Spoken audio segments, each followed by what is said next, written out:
ಪ್ರವಾಸಕ್ಕೆ ಹೋದಾಗ ನನ್ನ ನೆಚ್ಚಿನ ಟೀಚರ್ನ ಹೊಲವನ್ನು ಕೆಸರುಗದ್ದೆ ಮಾಡಿ ನನ್ನ ನೇಗಿಲಿನಿಂದ ಉಳುಮೆ ಮಾಡಿದ ಕತೆ. ನಮಸ್ತೆ ಎಲ್ಲರಿಗೂ, ಈ ನಿಮ್ಮ ಚಾನಲ್ಗೆ ಸ್ವಾಗತ. ಪ್ಲೀಸ್ ಈ ಚಾನಲ್ನ ಸಬ್ಸ್ಕ್ರೈಬ್ ಆ್ಯಂಡ್ ಲೈಕ್ ಮಾಡಿ. ನಾನು ಶಂಕರ್. ನಾನು ದ್ವಿತೀಯ PUCಯಲ್ಲಿ ವಿದ್ಯಾಭ್ಯಾಸ ಮಾಡುತ್ತಿದ್ದೆ. ಒಮ್ಮೆ ನಮ್ಮ ಕಾಲೇಜ್ನಿಂದ ಮಕ್ಕಳನ್ನು ಮೈಸೂರಿಗೆ ಪ್ರವಾಸಕ್ಕೆಂದು ಕರೆದುಕೊಂಡು ಹೋದರು. ಬೆಳ್ಳಂಬೆಳಗ್ಗೆ ನಾವು ಮೈಸೂರಿನ ಅರಮನೆ, ಚಾಮುಂಡಿ ಬೆಟ್ಟ ಇನ್ನಿತರ ಸ್ಥಳಗಳಿಗೆ ಹೋಗುವಾಗ ಸಂಜೆಯಾಯಿತು. ಸಂಜೆ ಹೋಟೆಲ್ಗೆ ಹೋದೆವು. ಮುಂಚಿತವಾಗಿಯೇ ಹೋಟೆಲ್ನಲ್ಲಿ 11 ರೂಮ್ಗಳನ್ನು ಬುಕ್ ಮಾಡಿದ್ದೆವು. ಆ ಹೋಟೆಲ್ನ ನೆಲಮಹಡಿಯ ಒಂದು ರೂಮ್ನಲ್ಲಿ ಮಳೆಯ ನೀರು ತುಂಬಿ ವಾಸವಿರಲು ಯೋಗ್ಯವಲ್ಲ ಎಂದು ಆ ರೂಮನ್ನು ಕೊಡಲಿಲ್ಲ. ಇನ್ನು ಯಾವುದೇ ರೂಮ್ಗಳು ಖಾಲಿ ಇರಲಿಲ್ಲ. ನಾನು ಮತ್ತು ಭವ್ಯ ಟೀಚರ್ ಇಬ್ಬರೇ ಉಳಿದುಕೊಂಡೆವು. ಇನ್ನು ಉಳಿದವರಿಗೆ ಆಗಲೇ ರೂಮ್ ದೊರಕಿತ್ತು. ನಾವು ಏನು ಮಾಡಬಹುದು ಎಂದು ಯೋಚಿಸಿದೆವು. ಆಗ ಹೋಟೆಲ್ನ ಸಿಬ್ಬಂದಿ, ಇಲ್ಲೇ ನಮ್ಮ ಪಕ್ಕದಲ್ಲಿ ಇನ್ನೊಂದು ಹೋಟೆಲ್ ಇದೆ, ಅಲ್ಲಿ ನಿಮಗೆ ರೂಮ್ ಮಾಡಿಕೊಡುತ್ತೇವೆ ಎಂದು ಹೇಳಿದರು. ಅದಕ್ಕೆ ಹ್ಞೂ ಎಂದೆವು. ಆಗ ಟೀಚರ್, ಶಂಕರ್, ನಾವು ಆ ಹೋಟೆಲ್ಗೆ ಹೋಗೋಣ ಎಂದು ಹೇಳಿದರು. ನಾನು ಸರಿ ಟೀಚರ್ ಅಂದೆ. ನನಗೆ ಮನಸ್ಸಿನಲ್ಲಿ ತುಂಬ ಖುಷಿಯಾಯಿತು. ನಾನು ರಿಸೆಪ್ಷನ್ನಲ್ಲಿ ಕುಳಿತಿದ್ದೆ. ಟೀಚರ್ ಎಲ್ಲರ ರೂಮ್ಗೆ ಹೋಗಿ ನಾಳೆ ಬೆಳಗ್ಗೆ ಬೇಗ ಏಳಬೇಕು ಎಂದು ಹೇಳಿ ಬಂದರು. ನಾನು ಮತ್ತು ಲತಾ ಟೀಚರ್ ಅಲ್ಲೇ ಹತ್ತಿರವಿದ್ದ ಹೋಟೆಲ್ಗೆ ಹೋದೆವು. ಕೀ ತೆಗೆದುಕೊಂಡು ರೂಮ್ಗೆ ಹೋಗಿ ರೂಮ್ ಲಾಕ್ ಮಾಡಿದೆವು. ಹೋಗಿ ನಾನು ಮಂಚದ ಮೇಲೆ ಕುಳಿತೆ. ಲಾಕ್ ಮಾಡಿ ಬಂದ ಟೀಚರ್, ಯಾಕೋ ಶಂಕರ್, ನಿನ್ನ ಫ್ರೆಂಡ್ಸ್ ಬಿಟ್ಟು ಬಂದಿರೋದಕ್ಕೆ ಬೇಜಾರಾಗ್ತಾ ಇದೆಯಾ ಎಂದು ಕೇಳಿದರು. ಹಾಗೇನೂ ಇಲ್ಲ ಟೀಚರ್ ಎಂದು ಹೇಳಿದೆ. ಅದಕ್ಕೆ ಅವರು, ನೀನು TV ನೋಡ್ತಿರೋ, ನಾನು ಸ್ನಾನ ಮಾಡಿ ಬರುತ್ತೇನೆ ಎಂದು ಅವರು ಬಟ್ಟೆಯನ್ನು ತೆಗೆದುಕೊಂಡು ಹೋದರು. ನನಗೆ ಟೀಚರ್ ಮೇಲೆ ತುಂಬ ಆಸೆ ಇತ್ತು. 2 ಮಕ್ಕಳಿದ್ದರು. ಅವರು ತುಂಬ ಸುಂದರವಾಗಿದ್ದರು. ಅವರು ಸ್ನಾನ ಮಾಡಿ ಹೊರಬಂದರು. ಅವರು ಪಿಂಕ್ ಕಲರ್ ಸ್ಯಾರಿ ಹಾಕಿ ಬಂದಿದ್ದನ್ನು ನೋಡಿ ಮನಸ್ಸಿನಲ್ಲಿ ತಳಮಳ ಆಯಿತು. ಹೊರಗೆ ಬಂದಾಗ ಟೆವಲ್ನಲ್ಲಿ ಕೂದಲನ್ನು ಒರೆಸಿಕೊಳ್ಳುತ್ತಿದ್ದರು. ಅವರ ಕೂದಲಿನಿಂದ ನೀರು, ಅವರ ಜಾಕೆಟ್ ಒದ್ದೆಯಾಗಿ ದಾಳಿಂಬೆ ಹಣ್ಣುಗಳು ಸುಂದರ ಆಕಾರದಲ್ಲಿ ಕಾಣುತ್ತಿತ್ತು. ನಾನು ಅವುಗಳನ್ನೇ ನೋಡುತ್ತಿದ್ದೆ. ಏ ಶಂಕರ್, ಯಾಕೆ ಹಾಗೆ ನೋಡುತ್ತಿದ್ದೀಯಾ? ಏನೋ ಮೊದಲ ಬಾರಿ ನೋಡುತ್ತಿರುವ ಹಾಗೆ ನೋಡುತ್ತಿದ್ದೀಯಲ್ಲ, ಹೋಗಿ ಸ್ನಾನ ಮಾಡಿ ಬಾ ಎಂದು ಹೇಳಿದರು. ನಾನು ಸ್ನಾನ ಮಾಡಲೆಂದು ಬಟ್ಟೆ ತೆಗೆದುಕೊಂಡು ಒಳಗಡೆ ಹೋದೆ. ಒಳಗೆ ಸ್ನಾನ ಮಾಡುತ್ತಿರುವಾಗ ಬರೀ ಟೀಚರ್ದೇ ನೆನಪುಗಳು. ಅವರ ದಾಳಿಂಬೆ ಹಣ್ಣುಗಳನ್ನು ನೆನೆಸಿಕೊಂಡು ಸ್ನಾನ ಮಾಡಿದೆ. ಹೊರಗಡೆ ಬಂದಾಗ ಟೀಚರ್ ಫೋನಿನಲ್ಲಿ ಮಾತನಾಡುತ್ತಿದ್ದರು. ನಾನು ಅವರ ಹಿಂದಿನ ಭಾಗವನ್ನು ನೋಡಿದೆ. ಹೋಗಿ 2 ಕೈಯಿಂದ ಅಪ್ಪಿಕೊಂಡು ಮುದ್ದಾಡಬೇಕೆನಿಸಿತು. TVಯನ್ನು ಆನ್ ಮಾಡಿಕೊಂಡು ನೋಡು ಎಂದು ಹೇಳಿದರು. ನಾನು ಹಾಸಿಗೆ ಮೇಲೆ ಕುಳಿತು TVಯನ್ನು ಆನ್ ಮಾಡಿದೆ. TVಯನ್ನು ನೋಡುತ್ತಿದ್ದೆ. ಆಗ ಟೀಚರ್ ಬಂದು, ಮನೆಗೆ ಫೋನ್ ಮಾಡುತ್ತೀಯಾ ಎಂದು ಕೇಳಿದರು. ನಾನು ಟೀಚರ್ ಮಾಡುತ್ತೇನೆ ಎಂದು ಹೇಳಿದೆ. ಫೋನನ್ನು ತೆಗೆದುಕೊಂಡು ಮನೆಗೆ ಕಾಲ್ ಮಾಡಿ ವಾಪಸ್ ಫೋನನ್ನು ಕೊಟ್ಟೆ. ಆಗ ಟೀಚರ್, ಬೆಳಗ್ಗೆ ಬೇಗ ಏಳಬೇಕು, ಮಲಗಿಕೋ ಎಂದು ಹೇಳಿದರು. ನನಗೆ ಯಾಕೋ ನಿದ್ದೆಯೇ ಬರಲಿಲ್ಲ.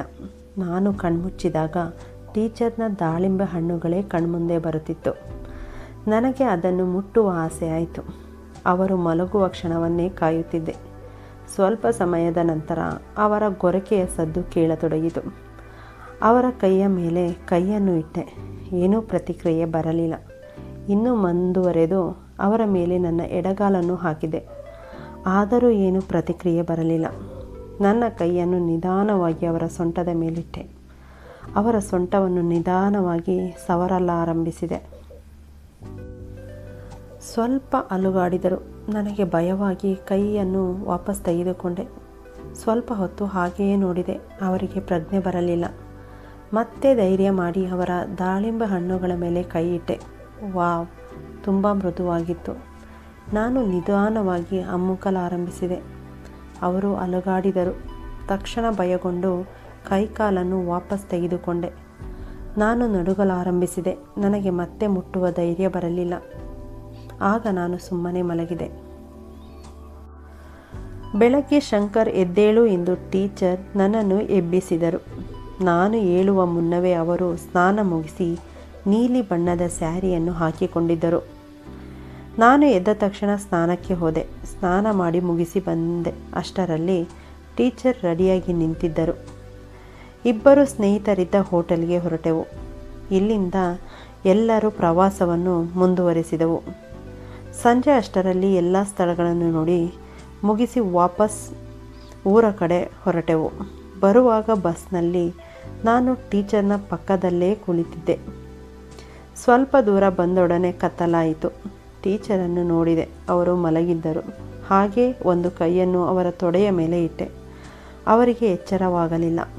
ಮತ್ತೆ ಧೈರ್ಯ ಮಾಡಿ ಅವರ ಸೊಂಟವನ್ನು ಮುಟ್ಟಲು ಕೈ ಮೇಲೆ ಮಾಡಿದೆ. ಆಗ ಅವರಿಗೆ ಎಚ್ಚರವಾಯಿತು. ಆಗ ಟೀಚರ್, ಯಾಕೋ ಶಂಕರ್, ರಾತ್ರಿ ಮುಟ್ಟಿದ್ದು ಸಾಕಾಗಲಿಲ್ಲವೇ ಎಂದು ಕೇಳಿದರು.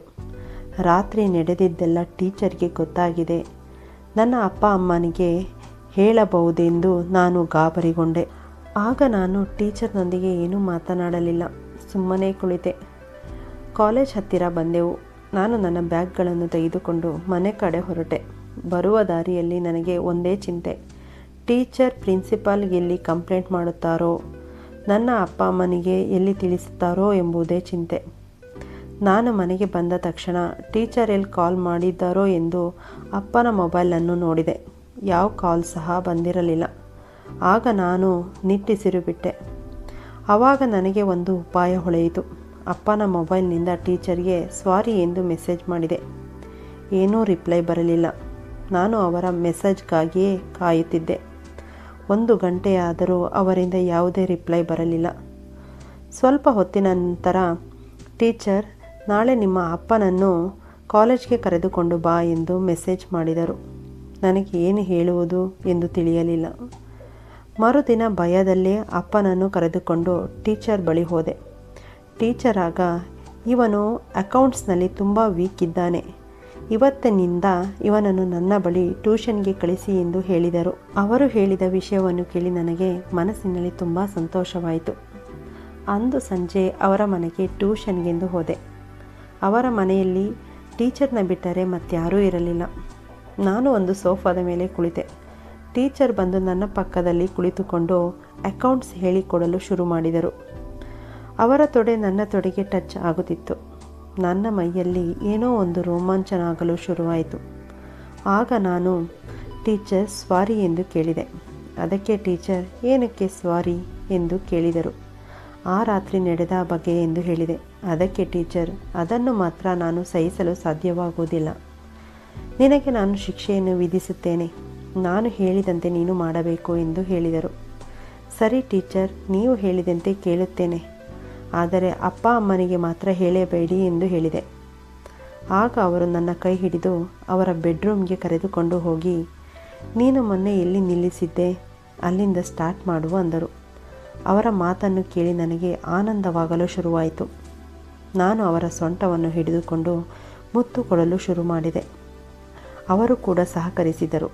ಶಂಕರ್, ನೀನು ಇವತ್ತು ನನಗೆ ಬೇಕು ಎಂದು ಹೇಳಿದರು. ಇಬ್ಬರು ಏಕಾಂತದಲ್ಲಿ ಮುಳುಗಿದೆವು. ಫ್ರೆಂಡ್ಸ್, ಈ ಕತೆ ನಿಮಗೆ ಇಷ್ಟ ಆದರೆ ಲೈಕ್ ಆ್ಯಂಡ್ ಸಬ್ಸ್ಕ್ರೈಬ್ ಮಾಡಿ.